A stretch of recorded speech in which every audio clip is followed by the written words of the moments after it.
Hello everyone, my name is Amy Tamura and the name of my project is a quality improvement project to decrease violence in an inpatient psychiatric unit. So a little bit of background, violence towards staff in inpatient psych units is very common and very dangerous for anyone who is involved.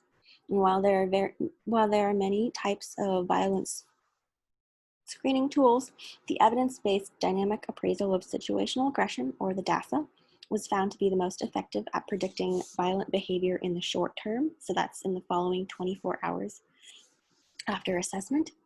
The DASA is an evidence-based tool that is used to score violence risk on a scale of low, medium, or high, and it can accurately predict violence risk in the short term.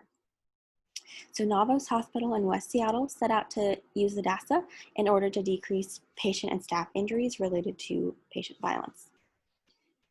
So specifically, violence on the inpatient units at Navos is a very common problem, and it results in weekly staff injuries due to violent patients.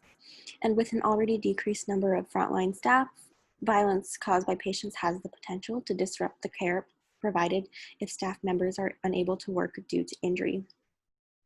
So the purpose of this project is to give nurses a tool that will assist in the prediction of violent behaviors in psych patients in an inpatient setting, so that nurses are able to apply appropriate interventions based on their risk level in order to prevent any violence that escalates to a point of injury to staff or other patients. So implementation of the DASA will occur at Navos Hospital in West Seattle on the 2 inpatient psychiatric units. All RNs will complete the daily DASA screening on their primary patients. It is recommended that the screening be completed approximately midday so that the nurse has a chance to interact and observe patient behaviors.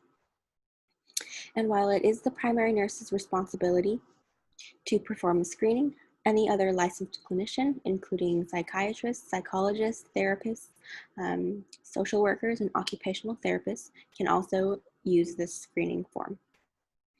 All patients will be assessed upon admission and daily or as needed per DASA guidelines, such as if the patient has frequent changes in behavior. A lot of patients who have personality disorders oftentimes have highs and lows frequently, and that warrants frequent reassessment.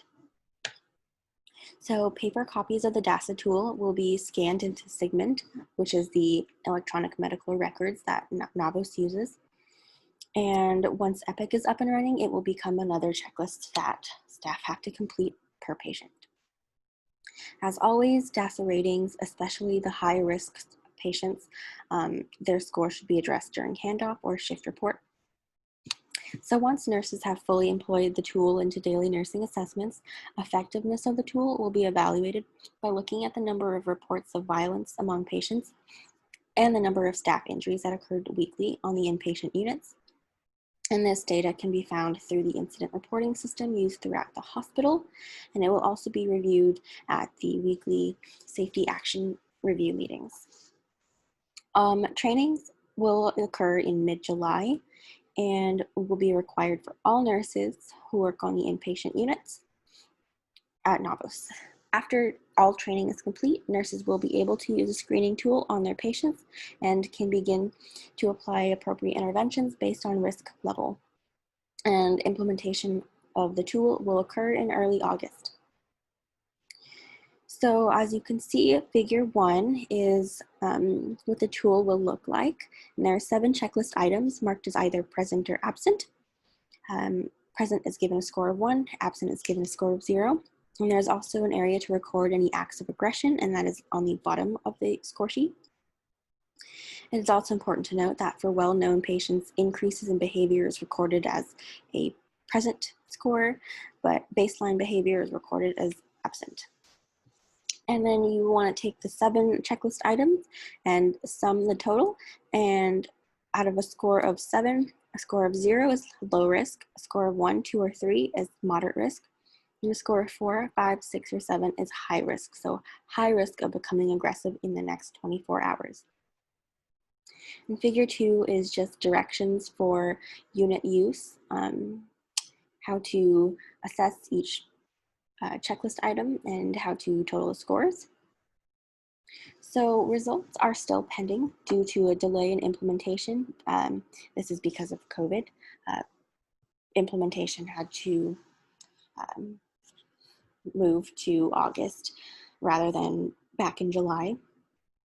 And while the results are pending, the hospital hypothesizes that there will be a reduction in the amount of staff injuries due to aggressive patients, as well as a decrease in the use of restraints and seclusion. This tool is also used at Multicare's inpatient unit and has been proven to be effective. So potential barriers to complete and successful implementation may include nursing resistance to change, non-compliance with risk assessments, and improper application of nursing interventions following that risk assessment. And these barriers can all be met through further education and training, as well as compliance monitoring. Data may also be skewed due to lack of reporting by nurses. Nurses may be less likely to report violence or aggression for a number of reasons. Therefore, the number of acts of violence after implementation of this tool may appear lower than what is actually occurring. Another limitation of this project is the willingness of nurses to employ the correct interventions to match violence risk level. Senior nurses or inexperienced nurses may not be willing or able to employ the correct interventions and therefore cannot stop violence from occurring. So education must be provided on how to use these strategies correctly to be most effective at decreasing violence. Demographics and sample sizes are also unavailable currently, as implementation of the DASA has not yet occurred. But the DASA will be used on all patients on the inpatient psych units, so all males, all females, any age. I would like to thank Angie Naylor, who is my preceptor and also the Chief Nursing Officer and Chief Quality Officer of Multicare Behavioral Health and NAVOS, for being such an amazing preceptor, always willing to teach and have me follow her around anywhere she goes. And I would also like to thank all of the staff at NAVOS for being so welcoming and so friendly. And I would also like to thank my husband for being so supportive and helping me and being my proofreader through all this time. So thank you, everyone.